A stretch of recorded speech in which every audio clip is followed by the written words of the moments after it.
ایمان والوں کے لیے فلاح کا اعلان کر دیا گیا۔ تو اگلی آیت کے اندر اللہ رب العالمین نے اس بات کو اور واضح فرمایا کہ بھئی اب ایمان والے کون ہیں۔ قد افلح المؤمنون سے یہ بات تو واضح ہو گئی کہ بھئی جو ایمان والے ہیں وہ کامیابی انہوں نے حاصل کر لی، وہ لوگ کامیاب ہو گئے۔ لیکن ایمان والے کون لوگ ہیں؟ تو ایمان کی نشانی کیا ہے، اس کی صفت کیا ہے؟ اگلی آیت میں اللہ رب العالمین نے اس کو بیان فرمایا، الذین هم فی صلاتہم خاشعون، کہ ایمان والوں کی جو صفت ہے اس کو اللہ رب العالمین نے بیان فرمایا کہ الذین هم فی صلاتہم خاشعون، کہ ایمان والے جب نماز پڑھتے ہیں تو ان کی نماز کے اندر خشوع اور خضوع ہوتا ہے۔ جب وہ نماز پڑھتے ہیں تو ان کا سجدہ بھی اطمینان سے ہوتا ہے، ان کا رکوع بھی اطمینان سے ہوتا ہے، وہ کھڑے بھی بڑے سلیقے سے ہوتے ہیں، بڑے خشوع خضوع سے، بڑے بہترین اور شاندار انداز کے اندر نماز ادا کرتے ہیں۔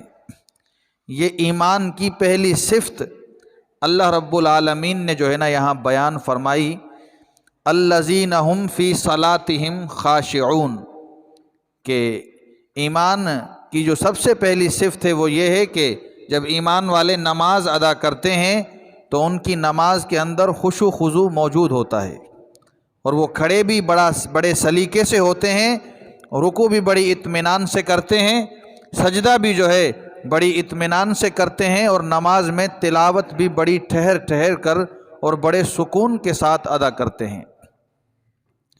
اب ہمیں دیکھنا یہ ہے کہ اگر یہ صفت ہمارے اندر موجود ہے تو الحمدللہ بہت اچھی بات ہے، خوشی کی بات ہے۔ اگر ہمارے اندر یہ صفت موجود نہیں ہے تو سمجھو کہ ہماری اس بات کے اندر کمزوری ہے، اور اس کمزوری کو ختم کیا جائے گا اخلاص کے ساتھ۔ کہ آپ دیکھیں کہ جب نمازی نماز پڑھتا ہے تو نماز میں کھڑا ہو گیا، اب جیسے ہی نماز میں کھڑا ہوتا ہے اس کا دل اور دماغ کسی اور طرف چلا جاتا ہے۔ اس کو پتہ ہی تب چلتا ہے کہ جب امام صاحب سلام پھیر لیتے ہیں کہ بھئی نماز کا سلام بھی پھر گیا۔ یہ نماز میں کھڑا تھا اور نماز کے اندر کئی قسم کے خیالات نے اس کو گھیر رکھا تھا، جیسے ہی امام نے سلام پھیرا تو اس کو پتہ ہی تب چلا کہ بھئی نماز ہو گئی۔ نماز میں کھڑا ہے، پتہ نہیں کہ یہ پہلی رکعت ہے یا دوسری رکعت ہے۔ میرے دوستو، یہ ایمان کی کمزوری کو بیان فرمایا کہ مومن کی جو پہلی صفت ہے، جب وہ نماز ادا کرے گا تو نماز خشوع خضوع سے ادا کرے گا، سجدہ بھی اطمینان سے، رکوع بھی، کھڑا بھی اطمینان سے ہوگا، تلاوت بھی اطمینان سے کرے گا۔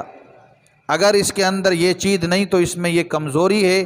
اب اس کمزوری کو ختم کرنا ہے، یہ کمزوری ختم اخلاص سے ہوگی، اور اخلاص دل سے پیدا ہوتا ہے کہ جب ہم نماز پڑھیں تو دل سے نماز ادا کریں، جب مسجد میں آئیں تو دل سے آئیں، وضو کریں تو دل سے وضو کریں اخلاص کے ساتھ، اور نماز میں اپنا دل لگائیں۔ جب قرآن کی تلاوت ہوتی ہے اس میں اپنا دل لگائیں تو ہمارا رکوع بھی بہترین ہو، سجدہ بھی بہترین ہو، کھڑے بھی بڑے اطمینان سے ہوں، تو یہ نماز جاندار بھی بنے گی اور ساتھ میں شاندار بھی بنے گی۔ جب یہ نماز جاندار بنے گی اور اس کے ساتھ شاندار بنے گی تو اس صفت کے اندر ہم داخل ہو جائیں گے جو اللہ رب العالمین نے کلام مقدس میں ارشاد فرمائی، الذین هم فی صلاتہم خاشعون۔ اس سے پہلی آیت میں اللہ نے بتلایا قد افلح المؤمنون، کہ کامیاب ہو گئے، فلاح پا گئے وہ لوگ جو ایمان والے ہیں، جنہوں نے ایمان حاصل کر لیا۔ تو مومن کی اگلی صفت کو بھی آگے اللہ نے بیان فرما دیا کہ وہ لوگ ہیں الذین هم فی صلاتہم خاشعون، جب نماز ادا کرتے ہیں تو بڑے خشوع خضوع کے ساتھ اس کو پڑھتے ہیں، اور نماز کے اندر خشوع خضوع آئے گا اخلاص کے ساتھ۔ جتنا نماز میں اخلاص ہوگا جتنی نماز میں دل لگی ہوگی اتنا نماز نمازی کو فائدہ دے گی۔ آپ ظاہری طور پہ ہم چھوٹی سی مثال لے لیں کہ اگر ایک انسان کا دوسرے انسان سے دل لگ جائے تو ہر وقت اس کے خیالات میں گم رہتا ہے، ایسا ہے کہ نہیں؟ صبح بھی اس کے بارے میں سوچتا ہے، شام بھی، دوپہر بھی، اس کا ذہن اس کے سوا لگتا ہی کوئی نہیں ہے، ہر وقت ہر گھڑی اسے یاد کرتا رہتا ہے اور یہ سوچتا رہتا ہے من کس وقت اس کا دیدار ہو جائے، من کس وقت میری آنکھیں اسے دیکھ لیں تو میرا دل ٹھنڈا ہو جائے۔ تو آپ دیکھیں کہ سارا معاملہ اس دل کا ہے۔ جب وضو ہم بڑے اطمینان سے کریں گے اور نماز بڑے اطمینان سے پڑھیں گے، سلیقے سے کھڑے ہوں گے، ہوتا کیا ہے، ہم نماز میں کھڑے ہو گئے تو کبھی سر کھجا رہے ہیں، کبھی ہاتھ پہ خارش ہو رہی ہے اور کبھی ہل رہے ہیں، کبھی ایک پیر پر وزن، پھر کبھی دوسرے پیر پر وزن، اور لگتی بھگتی نماز۔ تو میرے دوستو، جب نماز لگتی بھگتی ہوگی تو اجر و ثواب بھی لگتا بھگتا ہی ملے گا۔ جس انداز کی نماز ہوگی اسی درجے کا ثواب ملے گا، جس لیول کی نماز ہوگی اسی درجے کا ثواب دیا جائے گا۔ نماز جاندار اور شاندار ہوگی تو اجر و ثواب جاندار بھی ہوگا اور ساتھ میں شاندار بھی ہوگا۔ تو اب جو کمزوری ہمارے اندر آ رہی ہے کہ کھڑے نماز میں ہیں اور گھوم کہیں اور رہے ہیں، کھڑے نماز میں ہیں، دماغ کی پھرکی کچھ اور کہہ رہی ہے، اس سے پتہ چلا کہ ہمارا دل نماز میں موجود نہیں ہے۔ جب عاشق اپنے محبوب سے ملنے جاتا ہے نا صحیح، یا اس کے بارے میں سوچتا ہے تو دائیں بائیں کی اسے کوئی پرواہ نہیں ہوتی، بلکہ اس کے ذہن کے اندر وہی بات ہوتی ہے، بس وہی ذہن میں چل رہا ہوتا ہے۔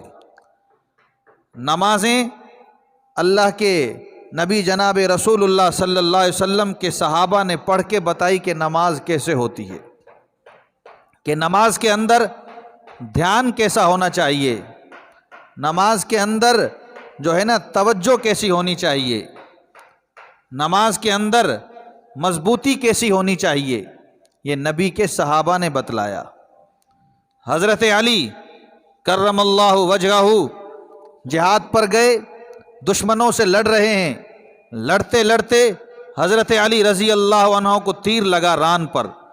جب تیر لگا تو جب لڑائی سے فارغ ہو گئے تو صحابہ کی جماعت نے اس کو نکالنا چاہا کہ بھائی اس تیر کو نکال لیں، تو درد اور تکلیف کی وجہ سے یہ نکل نہیں پا رہا تھا، اور حضرت علی کسی کو ہاتھ بھی لگانے نہیں دے رہے تھے کہ بھائی تکلیف زیادہ ہو رہی ہے۔ چلتے چلتے یہ خبر جناب محمد الرسول اللہ صلی اللہ علیہ وسلم کے دربار میں پہنچی کہ حضرت علی جنگ میں لڑ رہے تھے اور جہاد میں تھے، اچانک دشمن کا تیر حضرت علی رضی اللہ عنہ کی ران پر لگا، اب انتہائی تکلیف ہے، اس تیر کو کیسے نکالیں؟ حضور نے فرمایا علی جب نماز کا وقت ہو جائے، علی مصلی پہ کھڑا ہو جائے، نماز پڑھنا شروع کر دے، تم تیر نکال لینا، آسانی سے نکل جائے گا۔ کتابوں میں آتا ہے حضرت علی مصلی پہ اللہ اکبر کی صدا لگائی، نماز میں کھڑے ہوئے، اپنے تار اللہ رب العالمین سے جو جوڑے، صحابہ نے دیکھا اب حضرت علی نماز میں مشغول ہیں تو تیر کو کھینچ کر نکال لیا، وہ تیر ایسے نکلا جیسے آٹے میں سے بال نکل گیا، اور حضرت علی اپنی جگہ سے ہلے جھلے بھی نہیں۔ اسے کہتے ہیں نماز۔ جب نماز کے اندر خشوع اور خضوع پیدا ہو جائے گا، اطمینان پیدا ہو جائے گا، تصدیق قلبی پیدا ہو جائے گی کہ بھائی ہم نماز پڑھ رہے ہیں، کھڑے اللہ کے سامنے ہیں اور اللہ ہمیں دیکھ رہا ہے۔ جب کوئی نوکر کسی مالک کے پاس کام کرتا ہے نا دوستو، اور وہ مالک بیٹھا ہو، وہ نوکر کام کرتا رہتا ہے تو وہ کام میں چوک نہیں کرتا، کام میں کوتاہی نہیں کرتا۔ اس کی وجہ کیا ہے کہ وہ یہ سمجھتا ہے کہ بھئی میرا مالک مجھے دیکھ رہا ہے، اگر کام میں مسٹیک کروں گا، کوتاہی کروں گا تو مجھے کام سے نکال دے گا۔ تو ہم جب نماز پڑھیں، نماز میں یہ تصور ہمیں کرنا ہے کہ ہم نماز پڑھ رہے ہیں، خانہ کعبہ ہمارے سامنے ہے اور ہم نماز ادا کر رہے ہیں، ہم نماز پڑھ رہے ہیں اور اللہ ہمیں دیکھ رہا ہے کہ میرا بندہ کب رکوع کیسے کر رہا ہے، اب سجدہ کیسے کر رہا ہے، اس کے دل میں آخر کیا باتیں چل رہی ہیں۔ تو اللہ کی ذات تو وہ ذات ہے جو انہ علیم بذات الصدور ہے، جو انسان کے سینوں کے رازوں کو جاننے والا ہے۔ تو نماز کے اندر خشوع خضوع پیدا ہوگا اخلاص سے۔ اگر اخلاص نہیں ہوگا، نماز میں دل لگی نہیں ہوگی اور نماز کے اندر پورا دھیان اور خیال نہیں ہوگا، تب تک نماز کے اندر اخلاص پیدا نہیں ہو سکتا۔ اور نماز میں اگر اخلاص پیدا نہیں ہوگا تو جب ہم نماز میں کھڑے ہو جائیں گے تو طرح طرح کے خیالات آئیں گے۔ کھڑے تو نماز میں ہیں، دل دماغ کہیں اور گھوم رہا ہے۔ کھڑے نماز میں ہیں، ذہنی فکر کچھ اور ہے۔ کھڑے نماز میں ہیں، دل کی تمنا کچھ اور ہے۔ پتہ ہی جب چلتا ہے کہ جب السلام علیکم ورحمۃ اللہ، السلام علیکم ورحمۃ اللہ، جی سلام بھی پھر گیا، آج تو نماز بہت جلدی ہو گئی۔ نماز کے اندر مضبوطی آئے گی خشوع اور خضوع کے ساتھ ادا کرنے سے۔ آپ نے حضرت سلیمان علیہ السلام کا نام سنا ہوگا، علماء سے سنا ہوگا، مشہور اللہ کے نبی گزرے ہیں۔ اللہ تبارک و تعالی نے حضرت سلیمان علیہ السلام کو ایک تخت دیا، تخت سلیمانی۔ یہ بات آپ کو میں اخلاص پر بتا رہا ہوں کہ اگر انسان کے اندر دل میں اخلاص ہوگا، سچی نیت ہوگی، تو نماز یہ تب صحیح طور پر فائدہ دے گی۔ اللہ کا ذکر تب جو ہے نا صحیح طور پر فائدہ دے گا۔ قرآن کی تلاوت تب جو ہے نا صحیح طور پر فائدہ دے گی جب انسان کے دل میں اخلاص ہوگا۔ حضرت سلیمان علیہ السلام کا نام آپ نے سنا ہے، اور اللہ نے ان کو ایک تخت عطا کیا، تخت سلیمانی، نہ ڈیزل پہ چلے نہ پیٹرول پہ، بلکہ یہ چلے حضرت سلیمان علیہ السلام کے دل کی دھڑکن پہ۔ اور صبح جو ہے نا یہ تخت سلیمانی پرواز بھرتا، جب شام میں واپسی ہوتی تو حضرت سلیمان علیہ السلام کی حکومت آپ کو پتہ ہے، جنات پہ بھی حکومت اور ہوا پہ بھی ان کی حکومت۔ جب تخت سلیمانی واپس ہوا، حضرت سلیمان علیہ السلام نے جنات کی جماعت سے حال احوال کرے کہ دو حال احوال، آج کی کیا کارگزاری ہے؟ کہا حضرت اور تو کچھ نہیں، ایک دیہات سے آپ کا تخت سلیمانی گزرا، دیہاتی زمین میں کام کر رہا تھا، اس نے آپ کے تخت کو دیکھا اور دیکھ کر کہا ربا سبحان اللہ، کیا تو تخت سلیمانی ہے، بس یہی کارگزاری ہے۔ حضرت سلیمان علیہ السلام نے جنات کی جماعت سے کہا کہ اس دیہاتی کو میرے دربار میں لے آؤ۔ یہ جنات کی جماعت فی الفور اس دیہاتی کو حضرت سلیمان علیہ السلام کے سامنے پیش کر دیا۔ حضرت سلیمان علیہ السلام نے دیہاتی سے کہا ذرا میری بات سن، جب میرا تخت سلیمانی تیرے دیہات سے گزرا، تو نے تخت سلیمانی کو دیکھا، بتا دیکھ کر کیا کہا؟ کہا حضرت اور تو کچھ نہیں، بس دیکھ کر میں نے کہا ربا سبحان اللہ، کیا تخت سلیمانی ہے؟ کہا دیہاتی بات سن، تجھ سے ایک سودا لگانا ہے، یہ سبحان اللہ کا ثواب مجھے دے دے، تخت سلیمانی میں تجھے دے دوں گا۔ دیہاتی کچھ عقل مند تھا، سمجھ گیا کہ بھائی کچھ سبحان اللہ کچھ زیادہ وزنی لگتی ہے، ایک سبحان اللہ بدلے میں تخت سلیمانی۔ کہا حضرت مجھے لگتا ہے میری سبحان اللہ کام کی ہے، اپنی سبحان اللہ کا ثواب نہیں دوں گا۔ حضرت سلیمان علیہ السلام نے سب کو جمع کیا، کہا لوگوں سنو، اگر دل کے اخلاص کے ساتھ، دل کی محبت کے ساتھ، دل کی گہرائی کے ساتھ، تمنا اور کڑھن کے ساتھ کوئی بھی شخص ایک مرتبہ کہے سبحان اللہ، تو اس کی قیمت تخت سلیمانی سے بھی زیادہ ہے۔